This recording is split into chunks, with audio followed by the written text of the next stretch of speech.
Hello, today I'm going to talk about one of my little handhelds which I use. Give you a little bit of a report. There's not much on YouTube about this. This is the Retevis RT1. Everybody talks about the various Bauerfangs and UV5Rs and so on, but you don't get much mention of this little Retevis RT1. It's just a superb little radio. It's very, very simple to use, very straightforward. It comes with two aerials. Little convenient aerial, which is very handy for everyday use. And there you have it. Or if you want to try and get an increased range, you've got this aerial. And it's very, very versatile. It can be extremely simple or extremely complicated depending on how you want to use it and set it up. It's got a 16 channel switch on the top, which of course can be used for PMR.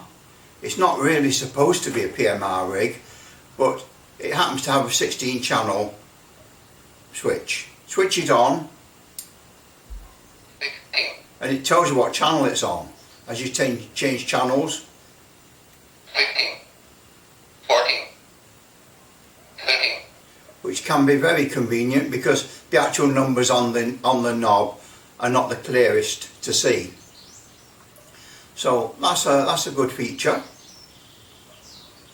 It's got the socket on the side here for the earpiece and microphone, or speaker mic, or whatever you want to use, which also can be used to program it.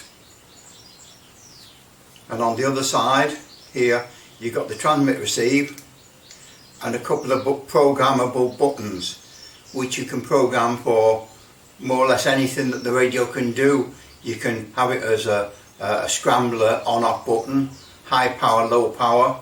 Well, it's pretty much limitless when you get into the programming as to what you can do. But of course you have got to program this radio to do anything worthwhile with it, because as it comes I don't think it has any channels on it. You have to program it. And of course, because it's an detachable aerial, it's not really legal to use on PMR 446, and also the power level is high.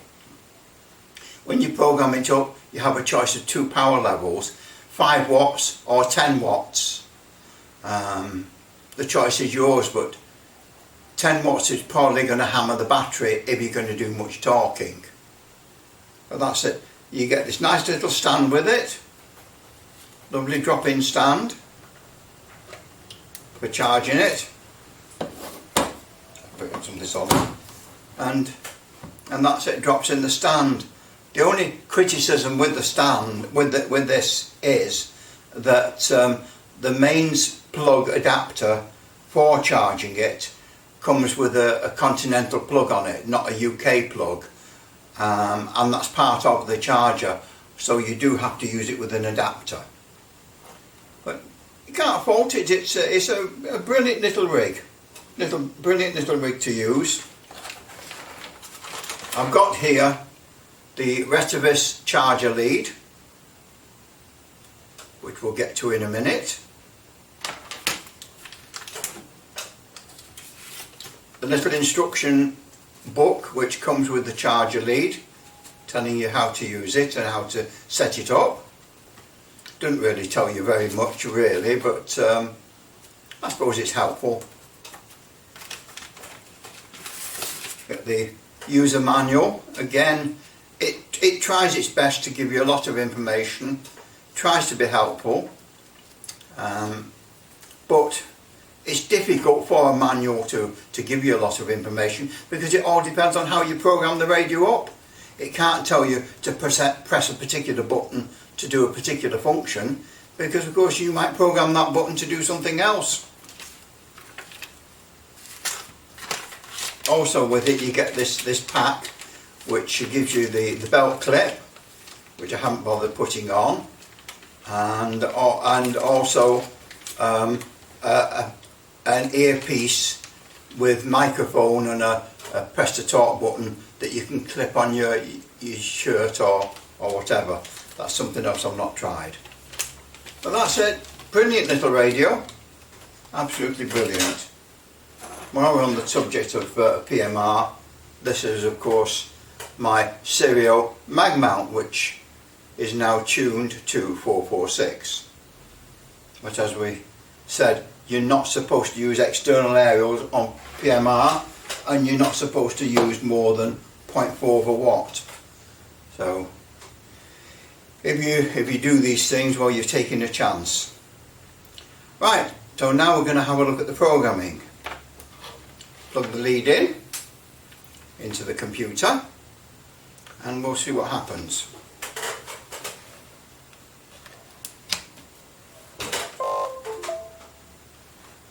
Now I'm very much on unknown ground here because I don't use Windows. I'm not a Windows user. So now we've got to undo this this lead at the side here. However it comes off there, and plug this in. And these are misleading because when you plug it in you think it's in, but it isn't. It's got to go really hard in. I think that's in now. Bit of volume.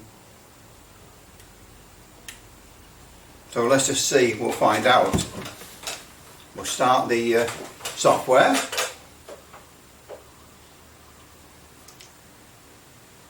When I find it here, RT1.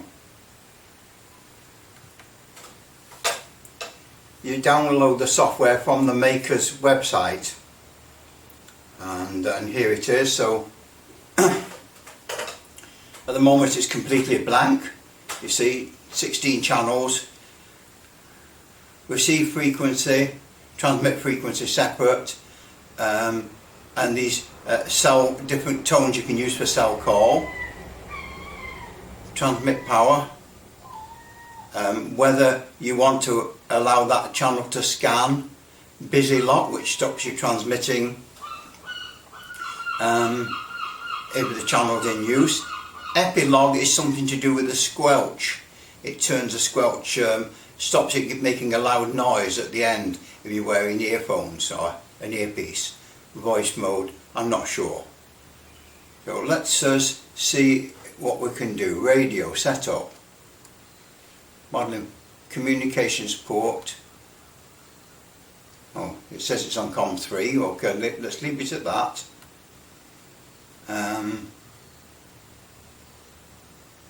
Read. It's now going to try and read from the radio.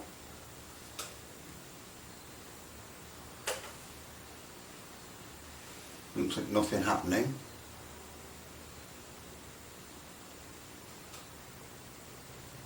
Read data from radio, nothing. Okay, so maybe we've got the wrong port. Cancel.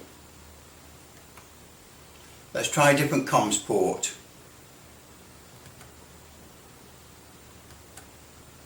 Comms port. No, that's right, okay. It's only going to let us use that one. Okay. So maybe we're not plugged in properly.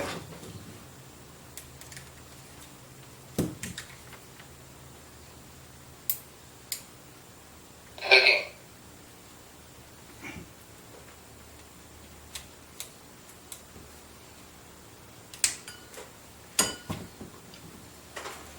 Try again.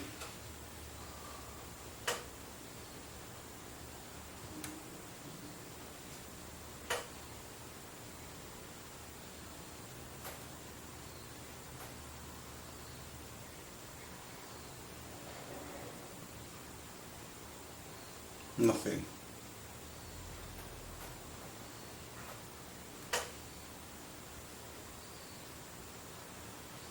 Click on OK. Ah, I didn't click on OK. See, it's not obvious. Not obvious. They are reading completed. Click on there. And there we are. It's loaded everything that happens to be on this radio. So if we wanted to program it up now for PMR 446, we just enter the frequencies that we want for channels 1 to 16 on receive, the frequencies we want to use on transmit. If we want to use tone encoding, select it here, and of course you should have the same tone normally on transmit as on receive, but you don't have to. Transmit power, you can select high or low.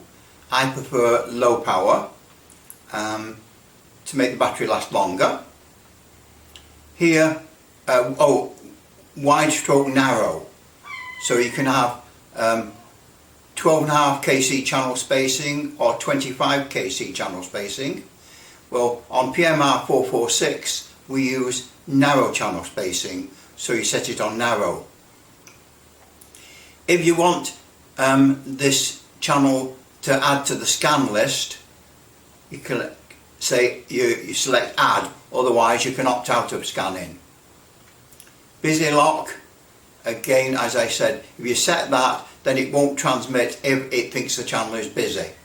So that's up to you.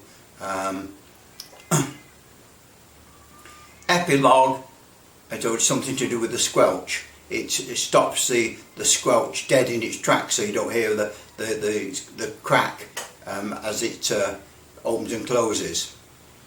I've got that off because, you know, more complications, I don't fully understand it. Voice mode I've got turned off. But that's it, you set all these things, set the channels you want for receive and transmit.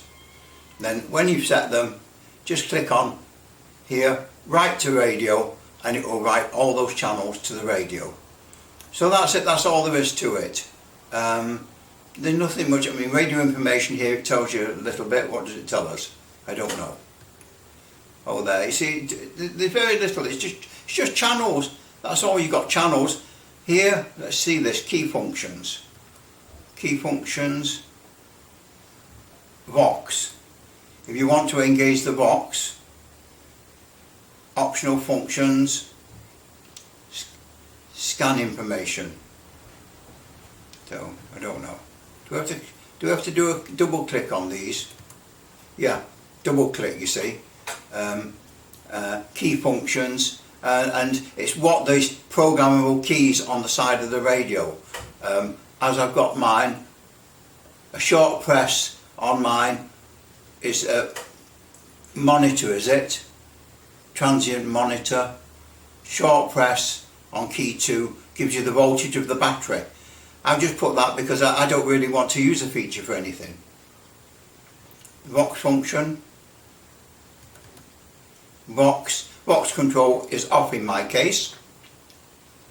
But you can adjust the gain level, the delays for the Vox. Optional functions, what are those? Squelch level, the default is 5. The language, it speaks in English.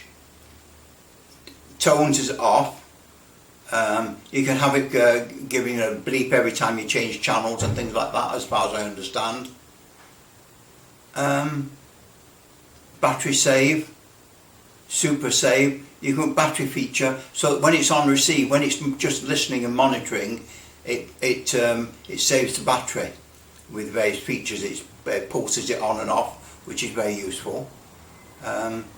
Scan information.